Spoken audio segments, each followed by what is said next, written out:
Okay, so yeah, thanks, Mary. I'm excited to have this conversation because yeah, I mean, I think I seem to think there's like more people talking about this topic now. It seems like I think more people are discussing Blanchardism. It seems to be like increasingly less of a niche thing. I see it sort of like escaping into more like mainstream conversations. But I don't know if you have that similar perception. But the reason why I wanted to reach out to you and have this conversation was because you did a video reacting to one of my videos where I was sort of defending the sort of two-type claim, which is I think that the thing about the theory that gets the most criticism is the claim that there's just two types of trans women. And I think there's Yeah. just like kind of like a knee-jerk reaction to like, well, it can't be that simple. That's too simplistic. Yeah, I think that's sort of like the knee-jerk reaction to the term itself in a way. I think where it's Like, got the philia part of it, maybe that's what people kind of react to straight away, is in, oh, I have a fetish, you know? yeah, well, I think that is indeed like, yeah, there's definitely like a marketing issue with the term Yeah. because, but I think Phil Illy has actually done a really good job of providing a useful alternative. You know, the concept of auto heterosexuality as opposed to auto Yeah.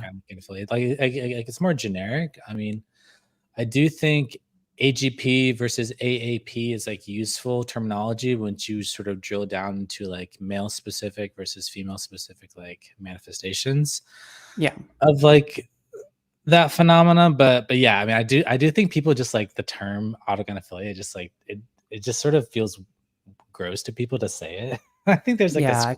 there's like a squick factor. I don't know if that's like inherent to any term that has the term philia in it, or if it's just like been I think it's yeah. partly that. Like for me, I was introduced to it through ContraPoints. Like I was a huge ContraPoints watcher. What would this have been? 2018, 2019? So that was like my first kind of real introduction to it. Yeah. I mean, I remember reading Julia Serrano's Whipping Girl early into my transition, and she was like a huge influence on me. And like she had several essays in there, sort of critiquing Blanchard's. That was probably my first introduction. But yeah, I do remember watching that like ContraPoints video and like being super impressed by ContraPoints' like argumentation. And I was like, oh yeah, this is like total debunking. You know, there's absolutely no merit to this. And in my own book, like I had several essays also critiquing the theory. So like I'm like on record, you know, like finding flaws in it. But yeah, I don't know. I mean, I think the first thing is like I think in your video, there's like one issue which is like the theory is never going to work because trans women themselves aren't going to self-ascribe to it. That was sort of like one of your criticisms. Like, what's the point of this theory if like the people being described by the theory like aren't ever going to like feel comfortable saying like, yes, this like describes me? Like, I guess I'd ask it in a way that's like, is it necessary for them to be comfortable with it in order for it to be like valid? Which I guess they don't technically have to be. Yeah, I mean, this is where you get into, you know, sort of questions like, what? Okay, so this is like a psychological theory. Okay, well, what's like the purpose of developing psychological theories? Like one might say, like, well, we're just interested in the truth, and this seems to be like a true theory. But you know, there's definitely like ways to be more like pragmatic. It's like, okay, well, you know, there's like a million things that you could research in the sciences. Why are you interested in like this particular research question? Like what purpose does objective knowledge about this topic like serve? Does it, you know, provide better clinical management? Does it, you know, help people in like gender clinics more? Does it help people with self-knowledge? Like I guess that might be one criticism of like what's like the purpose of the theory. But but I'm like kind of resistant to that just because like I feel like there's intrinsic value in truth. So like, you Well, know, the other side of it, there's an automatic resistance to a lot of that in trans circles, I think. Like, we don't want to discover the truth about something unless it's affirming in some way. I feel like that's how it tends to be like worded and like presented almost. Right. I mean, yeah, I think there's a strong like well, there's like two components. There's like a sort of the sort of pragmatism, which is like asking questions like, okay, well, what's the purpose of this research? And then there's like the communitarianism of like, okay, well, our number one priority is to protect the trans community. And we have to protect these political rights. For example, like, you know, they think that if the public got wind of this theory, it would sort of erode the political will of the people to provide, you know, legal access to like, you know, hormones or something like this. That's sort of the worry is like, if this knowledge gets out, then, you know, it'll like take away, you know, access to healthcare or something like this, Yeah. So which it's more that than like a backlash or a reaction from people being like, oh, you people are just fetishists. Like, it's more that it might sort of demedicalize it in a way. yeah, but I also think there's like a big like risk for you know, that strategy backfiring, because to people who are not in the ideological bubble of the trans world, who aren't, you know, scared to call out these behaviors, it seems obvious to people that AGP exists. Yeah.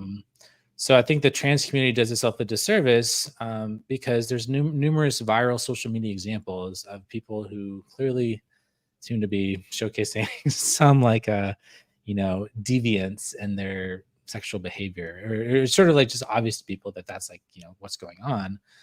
And so I think there's like a risk to like make yourself as a community look bad because you're sort of denying the obvious, and then that gets Yeah. into like this criticism of like, oh well, you guys are just ignoring the truth, and that's like a typical, you know, like politically correct move, and it's just Yeah. like Because I mean, we can. we're not shy of like seeming to not understand basic truths. Like, a lot of the trans kind of perspective seems to come from women pretending that sex doesn't exist and then just kind of, well, what now? And it's like, well, sex does exist. So it's kind of, there's already a huge hole in this entire premise. But that's what it feels like a lot of the time. We're just pretending it doesn't exist or deciding it can be contravened by like a gender identity. Right.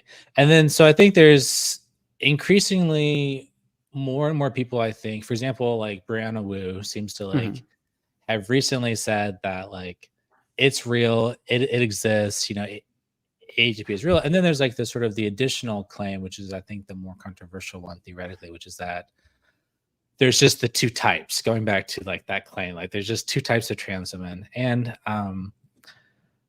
I recently like made a post on Twitter about the two typeism and like the Yeah. strong claim, and like Ray Blanchard actually like he like responded to that, and he said he like showed some quote from some old research paper saying that like, you know, there might be a third type. So it's not like he's like, you know, skeptical that there might ever be a third type. Yeah. I think it's more just like we like know the AGP type exists. We know that HSTS type exists. And then there seems to be some evidence showing that the majority of male to female transsexualism is of the AGP type. And then whether there's like a third type that's undiscovered or some, you know, and that's probably would be in like these bisexual and asexual cases where there's Yeah. maybe like an overlap in the behavior, or it doesn't fit the pattern, or the and so there's that question like, okay, well, maybe the two type typology, maybe it's three types, maybe there's four types, but it seems like at that point, like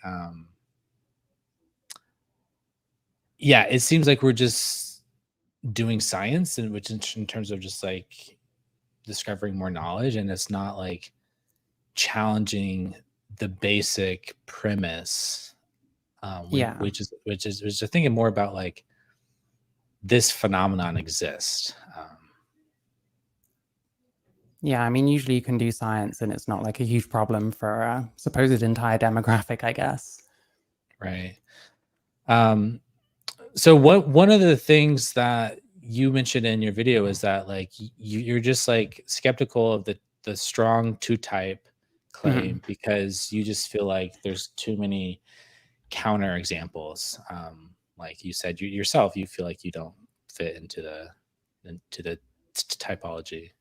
Yeah, I'm not sure if I do, to be clear. If someone proves that I am an AGP tomorrow or something, it's not the end of the world to me. I don't really care that much, but like, Well, that's sort of the question. yeah, Okay, so how do you prove it? So if you want to establish that there's not two types, okay, so you have to like provide evidence that there's a third type. And usually the best way to do that is to just, you know, to prove the falsehood of the claim there's only two of something. The only way to do that is like you just have to prove a third type exists. yeah, And so people will just say like, well, my own experience is proof of that because I don't fit into this pattern. And so it seems very easy to like establish that there's like at least a third type. And then of course the rejoinder from the blind chartians is like, well, they're just lying about their experiences.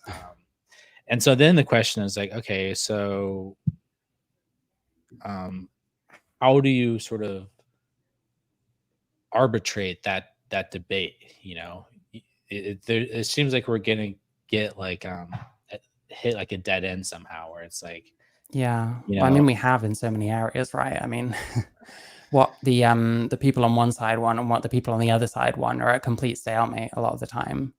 And like, right? I guess, sorry, I had something I was going to say and I've completely forgotten. I do that Yeah. a lot. Um, Um, well, I yeah, mean, like, so take the claim that it's like, I think you'll often see like the more asexual folks who don't have this, you know, strong erotic masturbatory life, that they don't have this sort of fetishistic interest in like transvestism, for example, that is like sort of become stereotyped as like classical autogynephilia. And so it's like, yeah, well, you know, my past, my history doesn't have that sort of like fetishistic behavior in it. But I'm attracted to women, or I have some degree of gynephilia. So therefore, I'm like a counterexample to the theory. And I think this is where I think, you know, Phil Illy's formulation of this as a sort of inverted form of of heterosexuality is like the key theoretical principle, and realizing that like that key underlying disposition of having this inversion of your sexuality, that disposition in and of itself, of that inverted sexuality, in some cases that leads to the fetishistic behavior, in some cases it leads to, you know, people who are totally asexual, who don't have, you know, that much attraction to other people, and their sexuality is just like having an elaborate imaginative fantasy life, for example. Like yeah, it's not like, you know, elaborate masturbation or something. And then there's like a whole degree of in between. So I think like that's the way I think about it, is like, so I don't think the key theory is like, oh well, everyone starts off as like a fetish. It's more like the like fetish is just like one possible manifestation of that underlying yeah, inversion. And I think that's the real weakness of the theory, is like, well, no one really knows what it means to have an inverted sexuality. We just yeah, like just say that, but at the end of the day, it's like, you know, that's just like a psychological postulation, of, yeah. you know, it's not like hard science or anything. Yeah, of course. One thing I wanted to come back to, sorry, I did remember kind of what I was saying, but like I think that the kind of unfalsifiable nature of like AGP kind of mirrors how unfalsifiable like all of it is, in that we're going on people's experiences and the main clash is whether you believe someone or not. And it's very Right. hard because anyone can say anything. I can say anything I want about my past. If I decide that autogynephilia is like stigmatizing and I want to prove it wrong, I don't have to be honest to like do that. But then I'm still not really proving it wrong. I'm just saying a bunch of stuff, I guess, which is kind of what Right. ContraPoints did in her video. Right. Yeah, I mean, this issue of like retconning the history, I mean, I think there's a couple of ways of like getting an angle on that, which is like the like one way is just like, outside of this particular domain, we know that our episodic memories, like our memories about our past, like filtered through this autobiographical lens, like we already know from like previous research that like that process of remembering episodes in our past life, we already know that that is a constructive process. Yeah. Like there's been a number of research showing that like in general, whenever we reflect on the past, like we construct those memories like anew. And there's also been evidence that like that process can involve confabulation. And we also know from like repressed memory studies that people can just totally make up memories. So we already have like a precedent theoretically that like it's possible that retconning of one's past is possible.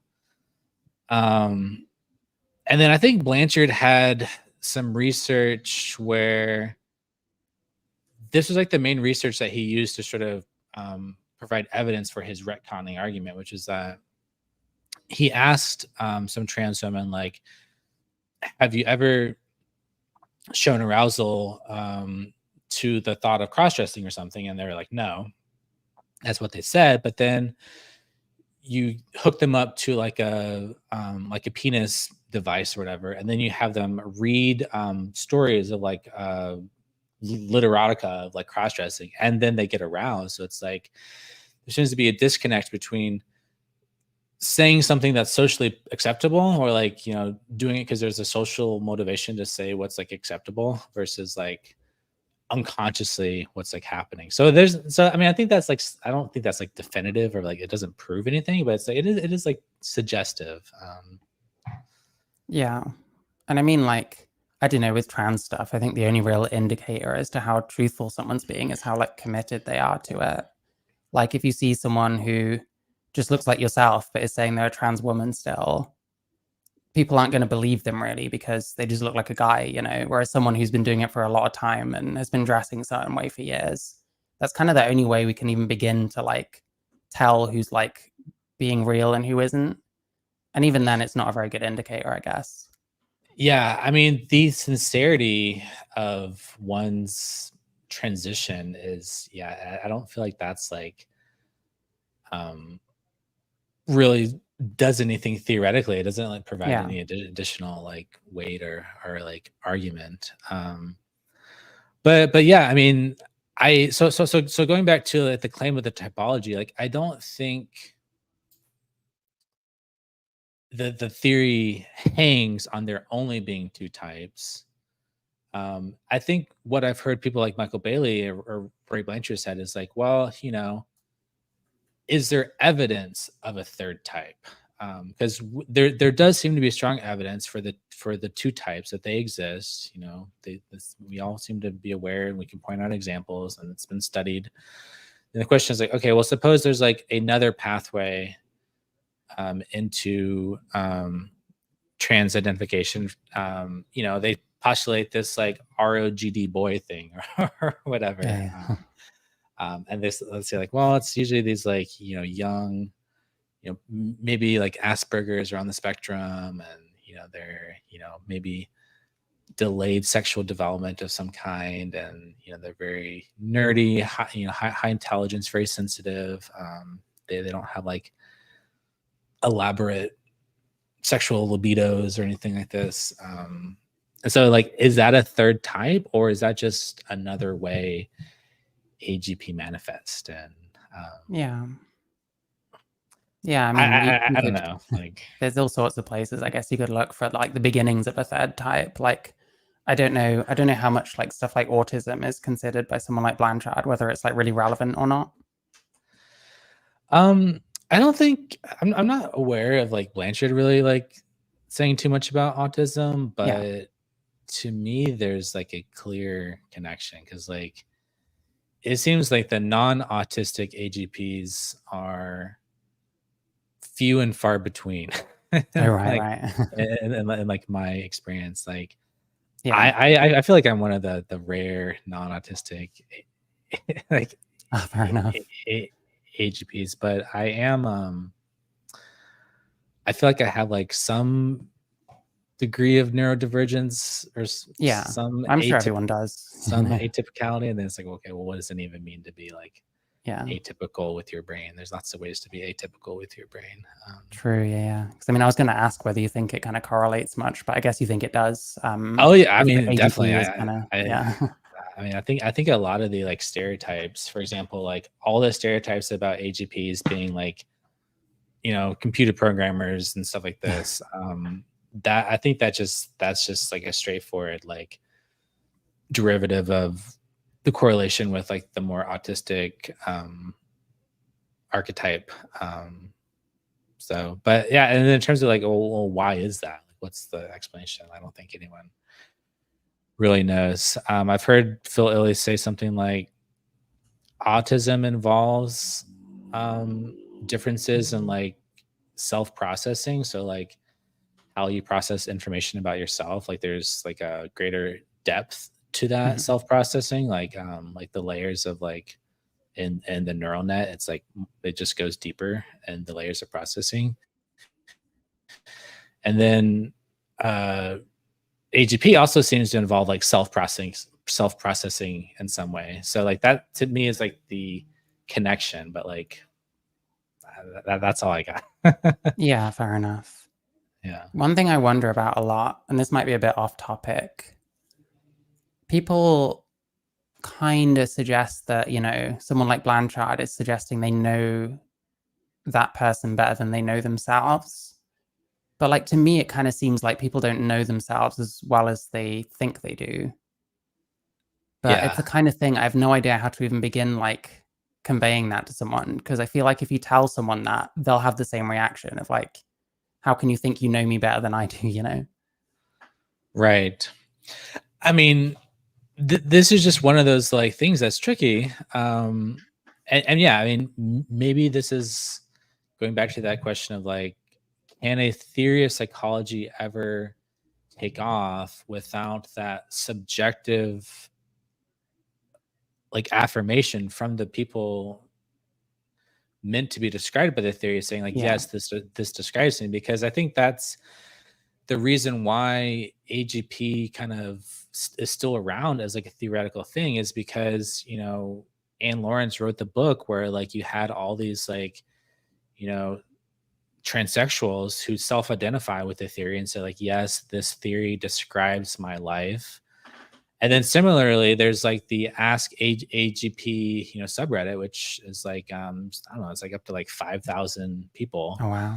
and it's like 5,000 people who all, I'm sure not everyone who subscribes Give to or take. Yeah. such subreddit, but that's like thousands of people who are saying like this theory, it is accurately describing my life to some degree or another. And then there's like a whole universe of like experiences that map onto the theory, but don't, but they're not necessarily like self-aware of that. For example, like Yeah. there's all these sissy subreddits on like on like Reddit, and it's like, yeah, obviously all this like falls under the like rubric of the AGB theory. They're just not like aware of the obscure psychology theory that describes their experience, but it's Yeah. like but yeah, and then there's like also a lot of evidence showing that there's like that pipeline between the sissy world and then the trans world, Yeah. because you Yeah. have people who are currently identifying as trans say like, oh yeah, I used to identify as a sissy, and then you have the sissies who are like, oh yeah, I'm thinking of transitioning. And so it's Yeah. like I think pre-trans me was exactly the same. you have it like from like both directions, and then and then every single one of these like gender dysphoria resources, like the gender dysphoria Bible and all these things on the internet, or in like and all these medium essays or blogs that get promulgated around the like internet and Reddit and Discord for like cracking eggs. And one of the most common questions like, is it just a fetish? And so it seems very common for people to explore their sexuality, and even people like Julie Serrano, they like agree with that premise. They just think that like the repressed gender identity is what's causing the exploration of gender through the outlet of kink, but they don't deny that like exploration through the outlet of kink is the primary method of like gender exploration for the majority of like trans feminine people. The question is like, okay, well, what's the ultimate explanation for why they're exploring it through kink? And Yeah, the when you say gender, kink, sorry. I mean, when I mean kink, I mean typically it's like, I mean, there's like a wide variety of ways. I mean, for some, the kink is like transvestic cross dressing. For some, the kink is like reading gender swap erotica. For some, it's they can't get off unless they imagine themselves with a vagina. For Oh like yeah. it like depends on the type. There's like the transvestic types, there's the anatomical types, there's so depending on what type you are, like the kink is going to manifest in a variety of different ways. And I Yeah. think So that's where people get confused, is because people associate it with the transvestism, yeah. but it goes beyond that for sure. And when you say kink, it's not necessarily like the way someone would say kinky. It's just literally what you're kind of into. It's not Yeah, exactly. necessarily I'm into BDSM and that's why I'm, that kind Right. of It's thing. just like what like the like way I think about it is like um what is the primary thing that gets you going sexually? Like, Yeah. because there's some things that's just like, you know, it like ramps them up sexually more than anything else. And like that, I think is like how we get a grip on what is your primary sexual orientation. Um, Yeah. it's like, and I think that's where a lot of this debate. I saw one comment, this comment here. Why do you want to destigmatize AGP by reframing it as an inverted heterosexuality? AGP is an inherently misogynistic fetish. See, this is like, I mean, it's not that I want to destigmatize it. It's just that I think that's the truth. That's what it is. So I think it is Yeah. inverted So people assume heterosexuality. your motivations by being like, well, why are you defending this? And it's like, well, that wasn't what I came in here to do, Right. And then the that idea kind of that thing. AJP is like inherently misogynistic, I think it just doesn't get the psychology right. Like these AGPs, like most of them are like the biggest simps in the entire world. Like they love women. they like Yeah. Yeah. they love women more than anything else. And like they like worship women. Women, they put women on a pedestal. That's why they want to be women, is because they love them so much. So Yeah. yeah, I think misogyny is not the accurate the whole like turf theory that these are all just like, man hating, I don't know. Yeah. Because I mean, calling it misogynist, I mean, I don't know. I don't know where you'd even get that from. Like, you like something so much, you want to be something. And like, even the stereotype stuff, like, it's irritating when you listen to 4 or 5 trans people in a row saying, oh, I wanted to be female so that I could wear pigtails. But at the same time, like, if I was asked like what my womanhood consists of, I have no idea. Like, Right. most of my look is like, for any trans person, I think it is kind of imitation, and it's something we could probably do well to sort of admit, because you have to look at women and like, what do they wear, how do they present themselves, when you're trying to work your own look out, I guess. Yeah. Well, I think with the AGP stuff, the option is like, well, if you look at how they dress, they're sort of like the classical archetype, the fishnets and the high heels and the short leather skirt and sort of like wearing lingerie. And it's very sort of like stereotyped. It's like I don't know. And so it's like, well, like you are deriving your conception of what it is to be a woman from like, porn and like all this stuff. So that's why it's misogynistic. I mean, it's Yeah. going back to kind of like the classic Janice Raymond, like all trans women, are, they like grape people by it's sort of like the very desire to like embody the female form is like seen as like misogynistic or something, which I don't buy Yeah, that it gets a like, bit kind of abstract, because I felt yeah. like I watched Julia Serrano actually talk about AGP in like 2009 or something. This was like literally yesterday. I found it on YouTube, and it seemed like a very feminist kind of reading of that. sort of talking about pathologizing certain like aspects of womanhood, I think, towards the end. Yeah. Yeah. Um, but I wanted to go back to like one of your criticisms of the theory, which is that like people just aren't going to self-ascribe to this. Like and I think you may have just been being a little like hyperbolic or Maybe. you were saying something like no one's going to want to say that they transition just to fuck themselves. And so it's like, but I think this is part of the problem is like the way it's been characterized for so long by both the TRAs and the TERFs.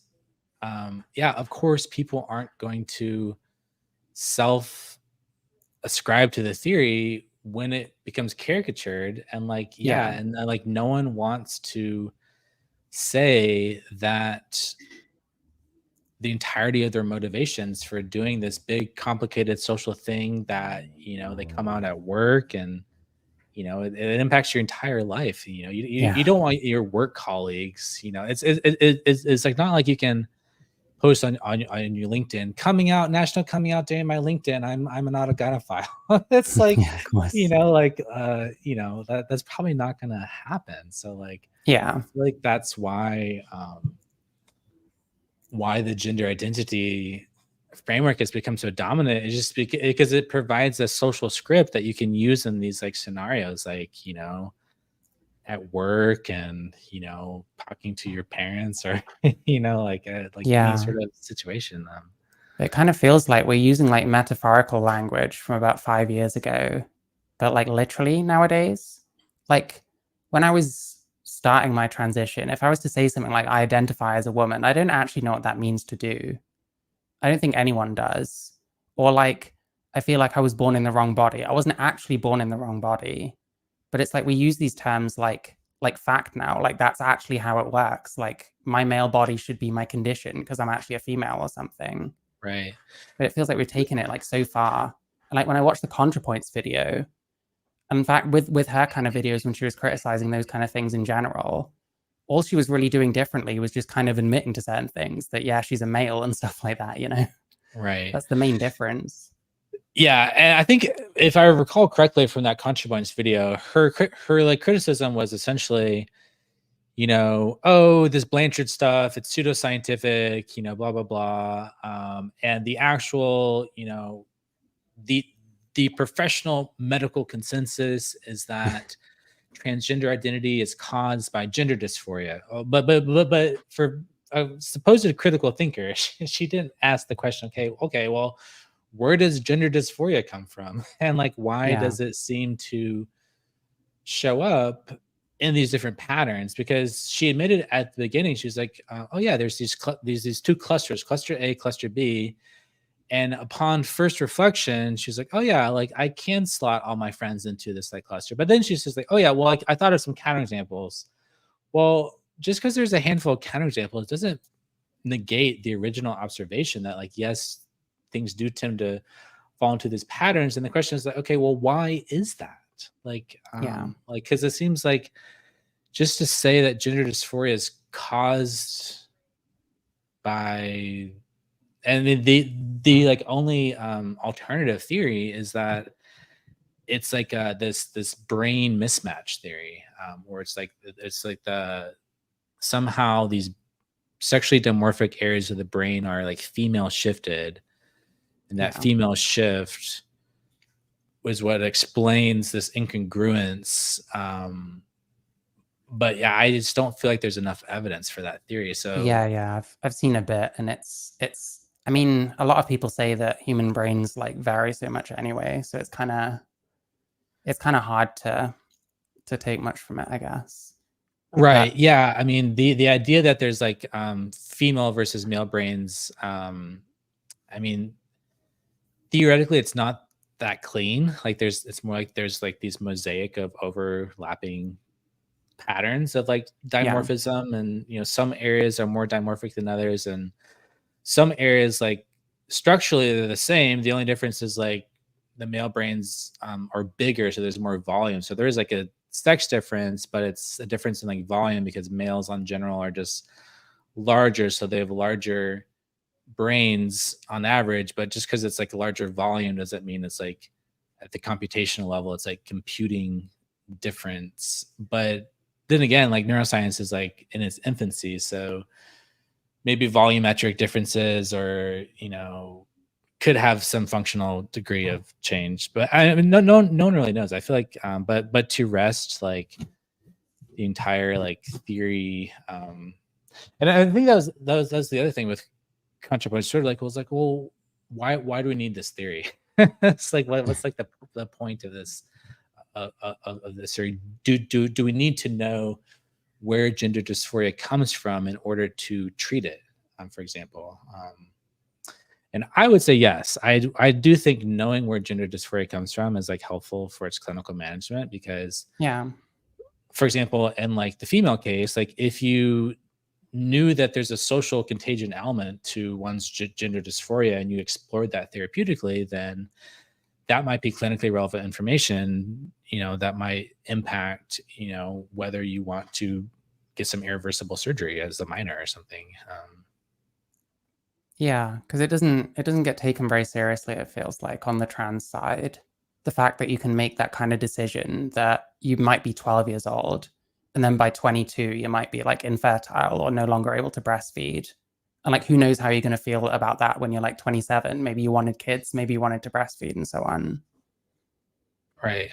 Well, I think the criticism I always see from the trans community in regards to that concern of like, is like, one, it's like, well, the LGBT community, we don't care about the heteronormative imperative to procreate or whatever. That's that like norm that it's good to have the option to procreate is like a holdover from heteronormative society or something, and you can't take that to be like a normative good in and of itself or something. And you sort of just Yeah. get into these sort of like very anti-teleological positions where like there's no purpose to like having a body. We're just like these lumps of flesh, and Or you're just your what consciousness driving a meat suit around and stuff. yeah. And it's like Yeah. whether the meat suit procreates or not, it's like irrelevant. So they say like, oh yeah, and same thing with like puberty. It's like puberty is not like inherently good or bad to go through because that depends on cis-normative concepts of health or something, and you can't assume that or something. Yeah. But like, surely the human race is like cis-normative. Well, this goes into like, where do the norms come from? Yeah. Because they'll say like, well, if you're trying to drive them evolution doesn't care, whether we procreate. It's just a blind, random process, and there's no normativity at all to anything, and Yeah, it just so happens to keep happening a certain way. yeah, exactly. It's just like a blind mechanical process. So ultimately, we're free to choose our own meaning, and this is where you get into like transhumanism and Yeah, which I mean, say like, we're a bit past the need to procreate to keep the human race going, I guess. So I get yeah. it. I do kind of wonder if as a consequence of that, we have a lot more time to think about stuff. But Yeah, I mean, this is where like the trans movement is, there are a lot of parallels with like the transhumanist movement, and a lot of yeah, people have like explicitly made that connection. And within the trans community, a lot of people say like, yeah, that's a good thing. That is like the logical step for humanity to like go down philosophically. I've seen like a lot of people in the trans community seem to lean towards these sort of like sci-fi yeah, transhumanistic, we're going to be cyborgs and upload our brains into like the digital world, and our fleshly prisons of our bodies are no longer gonna be relevant, and all of our reproduction will be done by like artificial womb. So like rearranging society by our gametes and our reproductive capabilities will be like archaic and all this stuff. And of course the like conservatives are like, see, they're trying to destroy society. And like I'm sympathetic to that critique, but philosophically, I mean, I do think there's like some merit to like transhumanism. Yeah, it's interesting, I guess. Like I watched something, this sounds wacky because it is wacky. I watched something about like womb transplants and someone sort of proclaiming that they might be about 20 years off, as in womb transplants to a trans woman. And like, fuck, where's I going with this? To me, like the immediate feeling I had was like, are we just trying to like replace women at this point? I don't know. Right. Yeah. I've always found that argument weird. It's like we say, like, well, if you say that women are defined by being female and being female is defined by your ability to like, to carry babies or Yeah. to give birth to Large children. gamete. Yeah. Yeah. So it's like, well, okay, so but technologically it's possible for, a trans woman to have a womb implanted. So therefore are the TERFs going to sort of admit that, okay, well, the trans woman gave birth to a baby, are they now female? And I think even in that thought experiment, like the like TERF position is not going to concede that point, because the relevant point is that if you're a 45-year-old male and you spent your entire life developing down a certain developmental trajectory, and your sort of body's been organized for 45 years around a certain trajectory, and then after the fact you took a womb that was grown in a lab and you put it in your body, it doesn't change that history of development. Yeah, you'd need to have as, been on as puberty like, blockers right. And because your hips won't form the right way. right. So it's not merely the function of like giving birth. It's like, what's the developmental trajectory of the physiological mechanisms organizing your body around a certain developmental pathway. So it's very much like a development focused perspective, where it's like how do these body parts arrange themselves over time, through that development process. And so in that sense, they're just like, oh yeah, you have a womb, that doesn't make you female, because being female is about this development Yeah, process. socialization as well and stuff. Yeah. Yeah, I mean, I find all that stuff quite interesting. Like, I've had a lot of people tell me that males and females aren't socialized any different. So I don't know. Yeah, that's like crazy to me. Hmm. Like, I mean, yeah, I don't know if it's. I think people who say that, maybe they're slightly autistic and may not be aware of like the social Yeah. nuances or something. It's Or just like like, what I find, especially with like FTMs for some reason, is they'll tend to sort of criticize the way that men socialize with each other, as if there's like something wrong with them. right, When I hear a criticism like that, my kind of immediate thought is like, having lived as a guy for however long, it's like that's just what guys are like, there's nothing wrong with that. right, And someone's like shitting on them for being awkward or something. That seems a bit kind of ignorant to me because they haven't grown up as a guy. right. And on the flip side, on the M to F side, the like argument I always hear about like why trans women don't have male socialization is because they'll say like, well, I was exposed to the same socialization, but I didn't internalize it the same way, non-trans males did. Because I sort of like received the message, but I like reacted to that message differently. I like, for example, I didn't like that message, or like rejected that message, or I sort of, you know, yeah. So you have like a non-typical response to the same socialized message. It's like, well, that isn't, so therefore I wasn't socialized as a male. And I would say like, you were socialized as a male, because that's sort of like definitionally like it's just like That's what happened. yeah, it's like an unmarried uh bachelor. That's sort of just like what bachelor means, is an unmarried man. So like male socialization just means all the ways that males are socialized different from females. Yeah. And regardless of how you like internalize or react to that socialization, you still receive that message in a way that's different.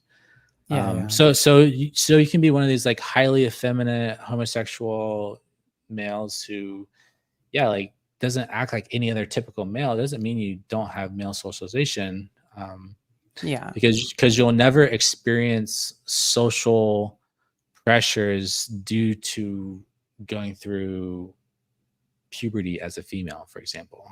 Yeah, of course. Yeah. I mean, yeah, I try, like on my channel, I try and be as clear as I can, sort of where I don't have that kind of female growing up experience. Because there's loads of things that I've never experienced and never will, because I didn't grow up like a gal.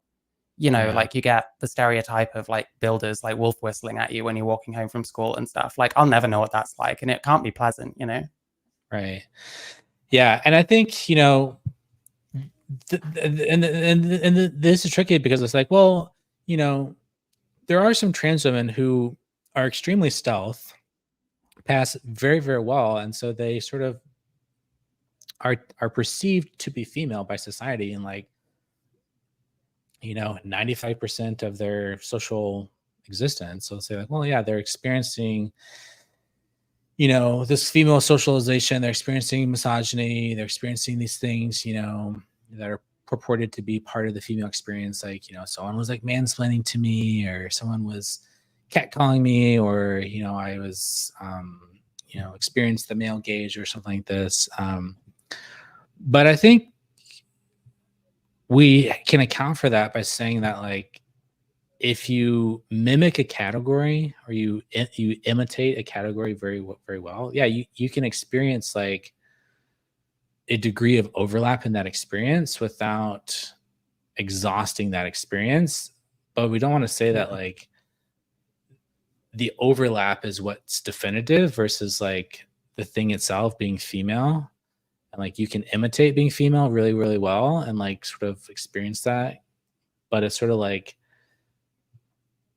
I would, on the flip side, I'd say like a male who imitates femaleness very well, is it misogyny, or is it experiencing discrimination on the basis of like being a very gender non-conforming male or something? I don't know. It's sort of like Yeah. philosophically, it's like, it's kind of like it's a difference that doesn't really make a difference. Yeah, there's a lot of jumping to conclusions with like the misogyny thing. I don't even think like I can hear it when people, I probably kind of said something like this similar already, but like I can hear it when someone's clearly like going off of stereotypes, or it sounds like they watch porn and that's where a lot of this comes from. But like people want to generalize it, it feels like, to any kind of cross-dressing sometimes. And it does make me worry if like the TERF side is kind of similar to the TRA side in a way, that they almost want to enforce like no real gender nonconformity. Because if you're gender nonconforming on the trans side, you're the other sex. And if you're gender nonconforming on the TERF side, it feels like you're trying to be trans, and that's like not good, I guess.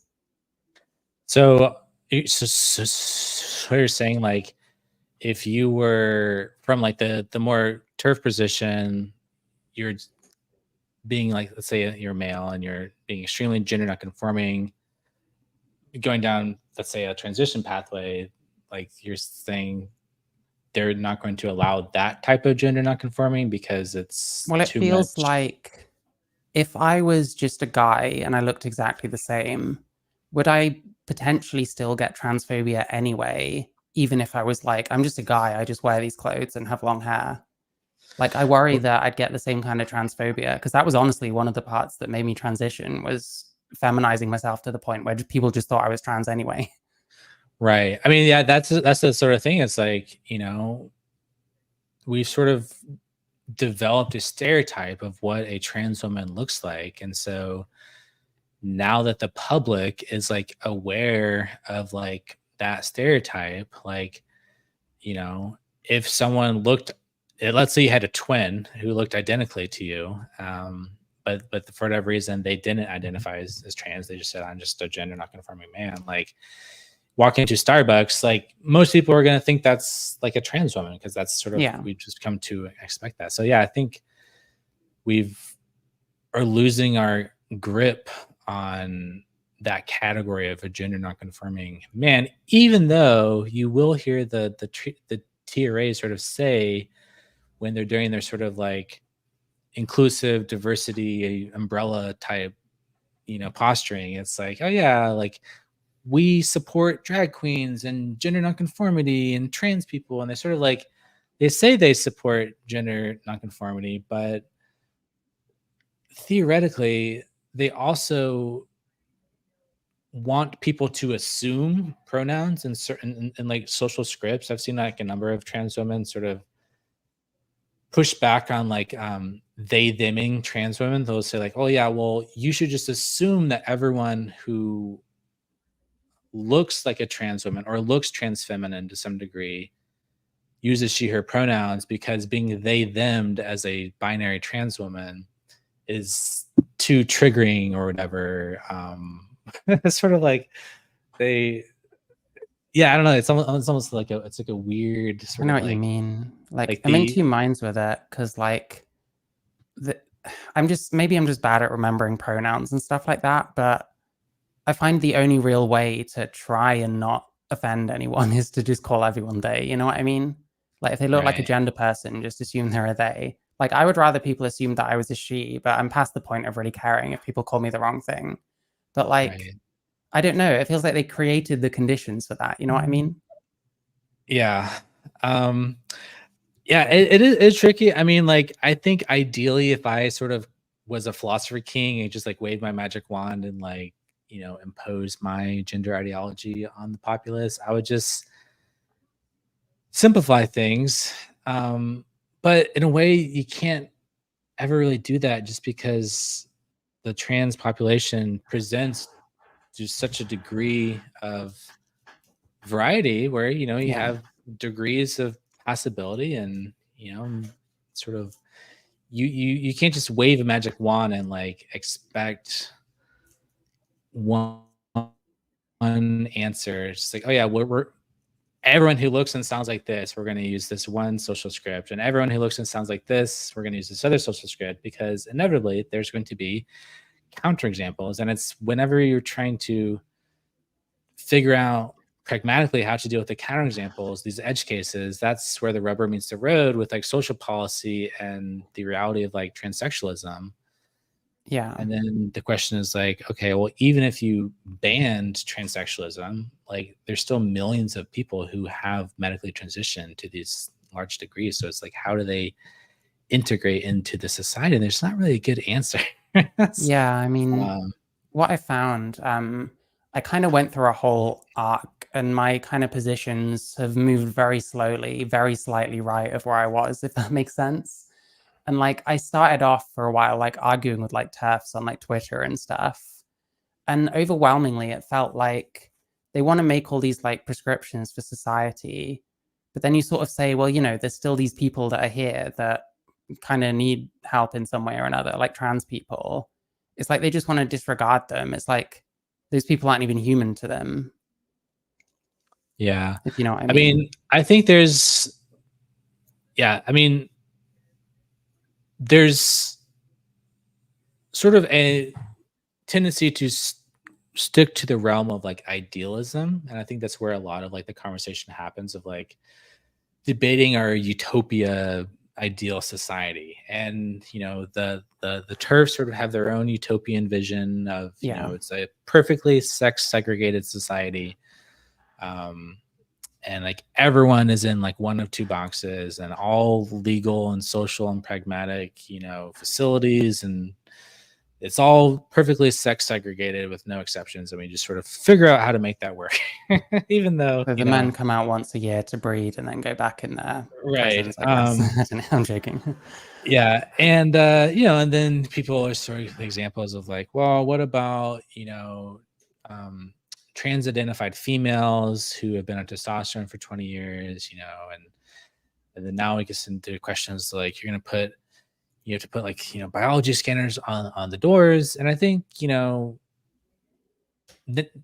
now we just have to get into like the specific boring concrete practical realities of each particular social situation, which will have different answers. So like the pragmatics of bathrooms, for example, a public bathroom, let's say it's like a sports stadium, like a public Mhm. sports stadium bathroom, like the pragmatics there and the social solution there are totally different than a female prison and dealing with like sex offenders who identify as women after they were convicted. I mean, so it's Yeah. like, or so it's, and it just say that the same solution applies to both cases. I mean, it's like we have to drill down into the specifics. And I think what I hear the turfs saying, what these, these women are saying, they're like,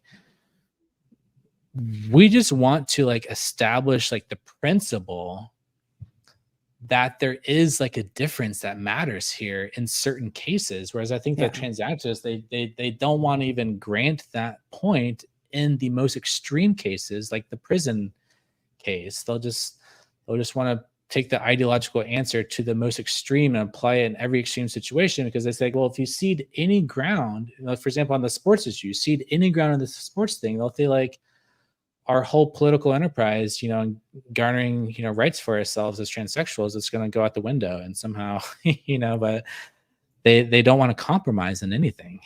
Do you think that's backfired? Oh yes, I think so. Yeah, same. Yeah, I think I don't think it's backfired to the degree that some on the right have said. Like, I don't think Yeah. it's backfired to the point where we're going to sort of, yeah, I mean, I think the pendulum has swung back a little bit, but I still think It's got a way to go. most people are still in that sort of like liberal live and let live, sort of thing. And, but yeah, I think, and I think most people don't care because, like, you don't, in like the real world, you don't run into like trans people that often. No.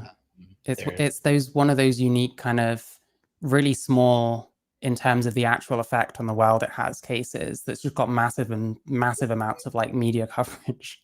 It's like right. the I worst mean, combination, right. When I was like trans identified, like one of the things I always thought that was frustrating about that experience was sometimes I was just like lonely, because I'd be like the only one at like a work function of like 100 people. I'm like the only trans person there. So yeah, I mean, I definitely think like um in that in like that sense, the like pendulum is not going to swing so far so that we're gonna go back to like pre 90s, Yeah. like, or anything like that. I think we're gonna be in this, you know yeah, more like liberal, inclusive world. But yeah, I think with some of the sports stuff, like we've seen, like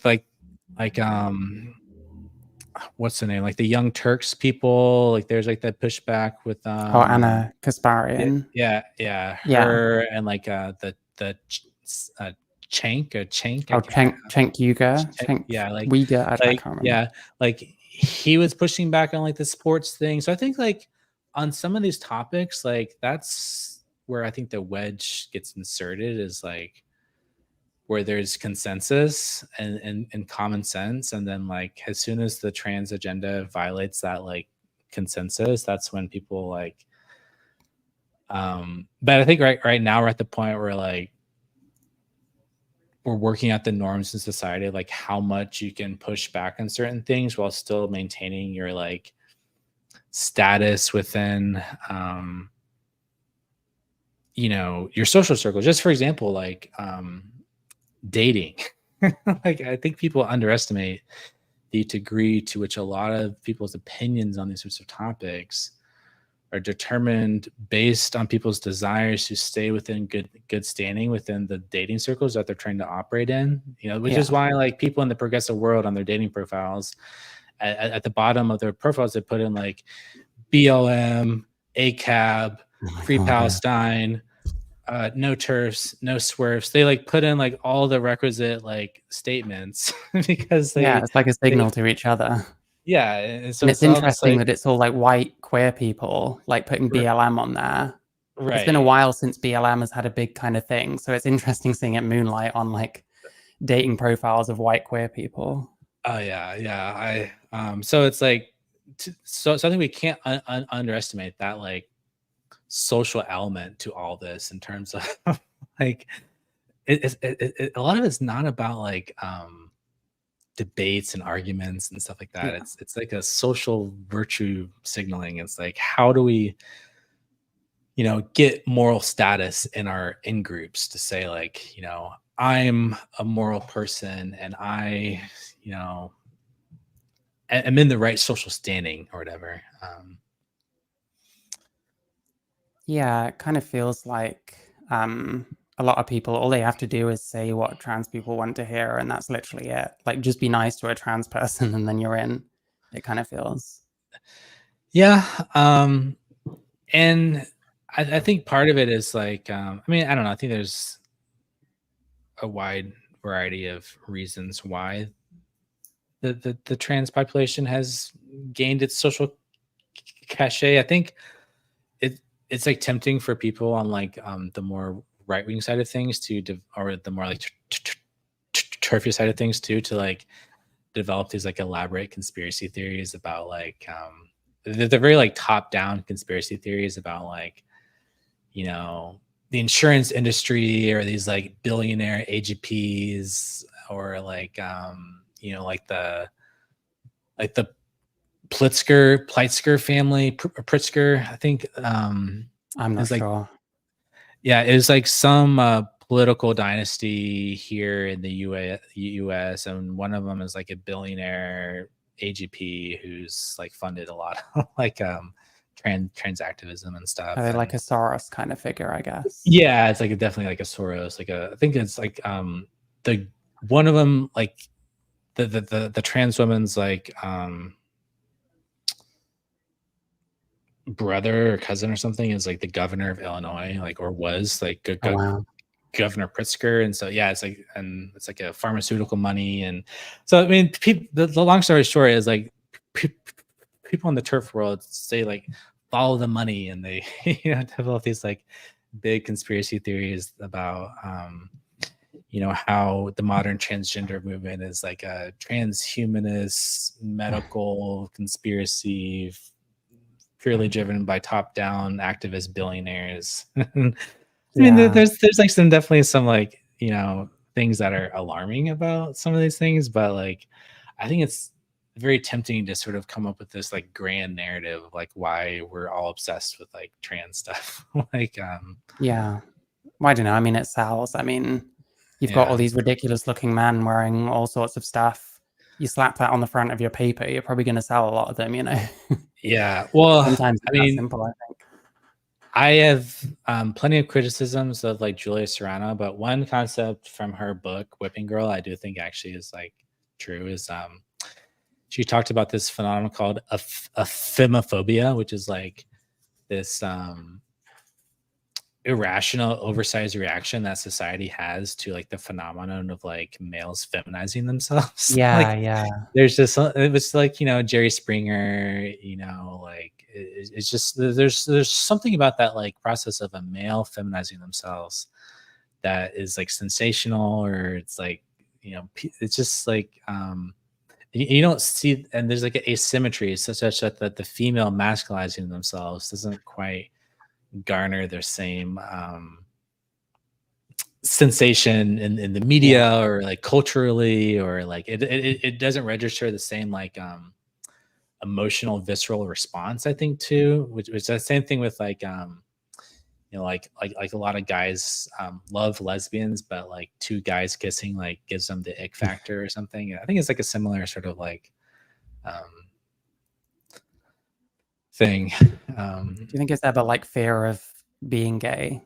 I think that's like Yeah, 99% of it, and that taboo, and that like and the fact that like um and that like fear of being gay, I think that that taboo drives like most of why trans porn is so popular, I think, is yeah, because of I mean, this goes back to Freud. Like, Freud thought that like what is taboo in society um, is responsible for developing like sexual neurosis, which is essentially what a paraphilia is. And so all these men who have these kinks for you know trans women, I think that's there's something with like taboo going on there for sure. I know what you mean. Yeah, but But yeah, Sorry. Yeah. So, I mean, going back to I think the original topic of our video, Mhm. we've kind of gone all over the place. Was there Yeah, anything else I'm like? terrible for that. I do apologize. To be No, it's honest, okay. I only really have so many criticisms of AGP, so it's kind of Yeah. Well, I that didn't know was how what long I'd be able to keep on that subject anyway. that was one of the reasons why I wanted to talk to you is because Yeah, you you know had some reasonable criticisms of Blanchardism, but you don't seem to be one of the trans women who is like totally rejected like the vocabulary or the sort of more fundamental idea that it's like a valid theoretical construct or that it yeah, exists. It seems like you're more like willing to admit that there's something going on here with this and there's some degree of like truth, but yeah. I yeah, definitely and see it around. Yeah, yeah, and I think voices like that are like needed because I think it's very tempting for Blanchardians to just kind of like not engage with any critiques, but just because I yeah, feel like most of the critiques are just either bad faith or they're based on ignorance or they're based on misrepresentation of the yeah. theory or they're We based on see like lots of that. Yeah, I pure like watched emotion. Oh, go what ahead. was it? I watched that Amethysta person, and I Oh watched a yeah, bit of your reaction just to kind of cap it off. But she like completely the way she described it was like a man really wanting a vagina or something. right. I'm like, surely you must know that you're like butchering it that badly. Like, surely, Right. you Well, I know, think that is one of the ways that the idea that this is pseudoscience, that it's poor science, that it's some fringe theory, that perception has persisted for so long, mostly because it's been so badly caricatured. yeah, um, and when you sort of strawman it, yeah, it's very easy for it to sound like a ridiculous theory because you're saying like, oh, like you're reducing all of humanity and the complexity of an individual to like this like one explanatory principle when in reality and I think there's sort of this like conflation of the complexity of motivations in any given individual life story which like yeah like every individual human as a case study is going to have a near infinite number of things that are influencing them to do the things they do because every human is incredibly complicated but when you sort of zoom out and look at like the entire population and like patterns across things I think it's a lot easier to sort of see that pattern when you zoom out versus like the individual question is like is this individual person like are they AGP or not. I think on that yeah, question it's only one of those things where like you have to recognize it and like see it in your own life and then like say like yes this like describes me. And I yeah, think that the more and more stories we see like for example on like Phil Illy's channel like he's been doing all these interviews where he and he's and once you start to understand that there's it comes in a wide variety of different manifestations. Not everyone's like the sissy transvestic fetishist or whatever. That's like only one way in which it like manifests. And so yeah, I think that's how like the tide is going to turn and people will start to like identify this. And it has to be destigmatized because that's the other thing is I don't like g- going back to that like comment before that person was like, "Oh, why do you want to destigmatize this?" And it's this is trying to stigmatize fetishism and that's misogynistic and we gotta safeguard against the children. Why are you trying to it's like if you truly care about safeguarding and you truly care about like preventing more trans widows or preventing AGPs who ought not to transition, or maybe it's best for them in society to not transition. Self knowledge is probably like the best thing to like cause people to like put up some roadblocks before they go down the transition pathway, and like no one's going to understand themselves with this theory unless it's like stigmatized. 'Cause like so if these turfs like want AGPs to like gain some self-awareness and start acting more appropriately in these different social contexts, like destigmatizing the theory that explains their own behavior is like key to that process. And it's something Phil's been saying for like forever now. And I totally think he's right about that. And the turfs are totally, it's like good for short-term like turf awareness or whatever to like, highlight all these cases. And there's like some legitimate like safeguarding concerns with, some of this stuff, like some of these egregious examples we've seen with like prisons and things like that. Stuff like like Redux Mag publishes a lot about all these AGPs got gone bad, but yeah, so that's sort of my thought. Do you think there's very much merit to like the gender identity kind of theory, the conventional theory, I guess? I mean, it depends on what we mean by like the theory. I mean, if we say that like gender identity is like innate and inborn, is this like innate essence of who we are as humans, just like our race, our age, our sex, our nationality, sort of like these protected characteristics that are so like, that's like sort of like the whole theory of like gender identity as a protected human right characteristic it's like just as immutable and innate as like your race or your sex. And I feel like that as like that theory is like dead in the water. It's sort of like, you're sort of born with these gender identities and you have to like respect them, and that gender identity we're born with is like the ultimate explanation for like where gender dysphoria comes from. But I don't think there's merit to the theory insofar as like gender identity is like a real thing that exists, because I do think we have identities. And and gender will be part of that, surely. And like, so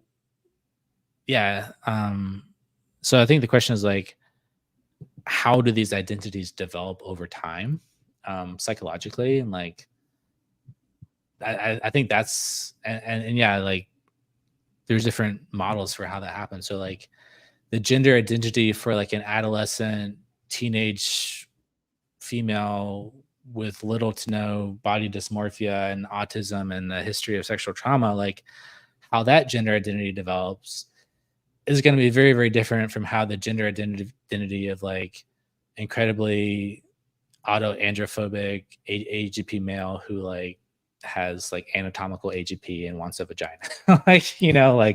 like that, those two gender identities, it's like not even the same universe. It's like apples and oranges. We just call them the same thing, gender identity, but the psychological process involved in the two things, like it's totally different in my opinion. I mean, I've grown to be very skeptical of the kind of gender identity model. I don't even know what it means to have like a specific gender identity. Like, I have no idea what it means to identify as a woman. To me, I just feel like I have gender dysphoria, which isn't like the root cause, it's the symptom, which is fair enough. I understand that. But I feel like to identify as something is like an action. And it's almost like people want to be able to opt into like a protected class sometimes. I mean, I think that is a tempting thing to do, both for males and females. And I've heard a number of like critiques of this theory of like saying like, oh well, like everyone knows that the LGBT community experiences all this discrimination and bigotry, so why would a teenager ever want to opt into a social class to make their lives harder and to face all this discrimination? I think it's severely misunderstanding youth psychology to think that there's no social incentive for a young person to identify into a class that is marginalized. It depends what circle you're in, like loads of stuff.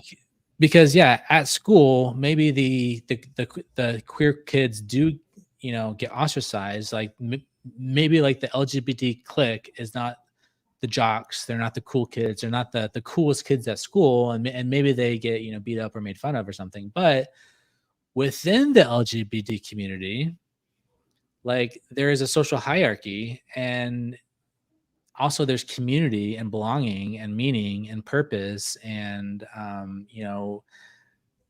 getting along with people who are like-minded and alternative and different, and these are like the kind of like the emo and the alternative and the goth kids, and the like neurodivergent kids, and you want to be in like that group of that club, that those kids seem cool because maybe you like their fashion, or you like their memes, or they seem like they have a good.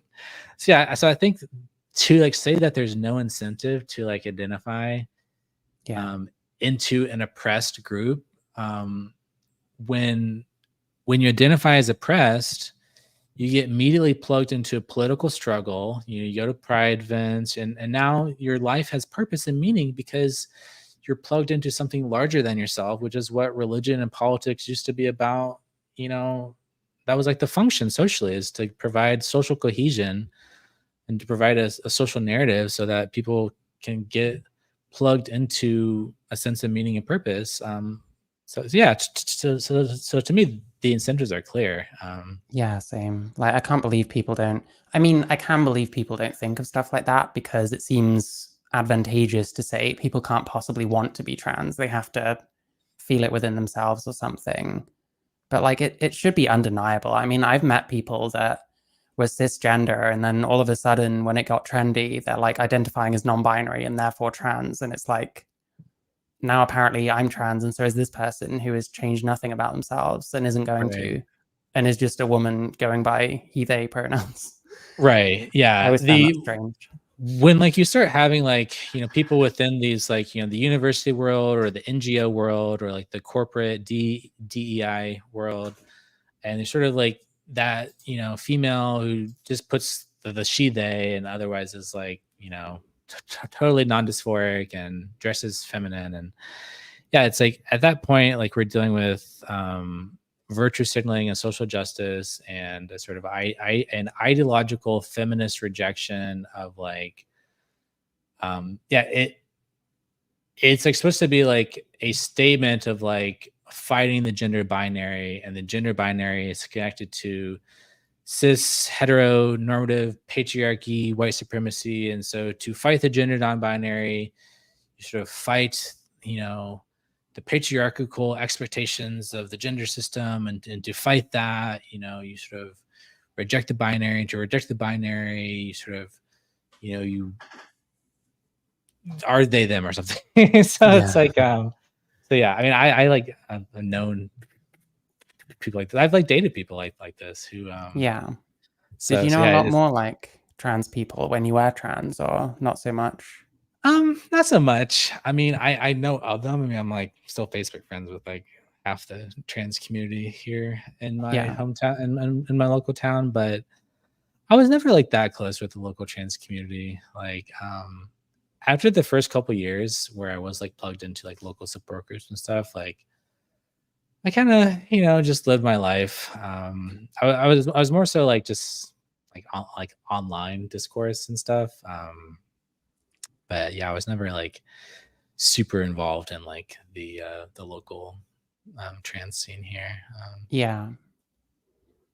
I think I need to try and get more experiences from people, because I've always been like very apart from all that kind of stuff.